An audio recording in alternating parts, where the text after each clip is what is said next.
তো আমরা এখন রাত্রিবেলা আমার সোনাবিকে আমার চুল বেঁধে দিচ্ছে। দেখো গাইস আমার প্রচুর লম্বা চুল, যে পথ পিঠে লটর পড়ে যাচ্ছে, তার জন্য আমার চুল বেঁধে দিচ্ছে।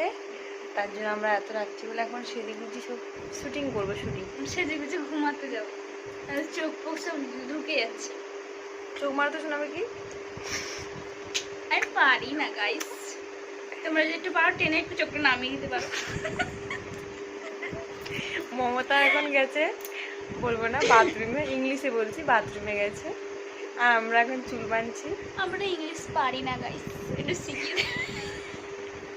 আমরা উর্দু ভাষা ভালো জানি।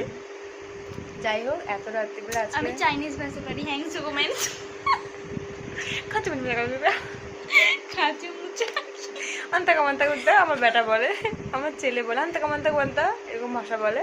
যাই হোক, আজকে রাত্রিবেলা বৌদি নেই, তার জন্য আমরা তিনজন একটা রুমে আছি, তো জন্য বেশি বাউরাল করছি। তো চলো tata, bye bye, good night. এই দাঁত দেখাচ্ছে কেন ভাই? এই দাঁতে উই পোকা, আমার চকচকে দাঁত গাইস। উই পোকা হয়েছে আর হাগা হচ্ছে, এই যে। চলো গাইস, এবার মমতাকে দেখানো। Bye bye bye bye. এই যে আমাদের মমতা, মমতা হাই করে দাও,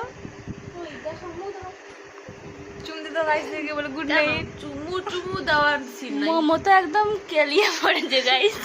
এরা সারা রাত পর্যন্ত দিবে, আমরা আবার এত পারবো না। মমতার দাদা মমতাকে লাথি মেরে গদ্দে বের করে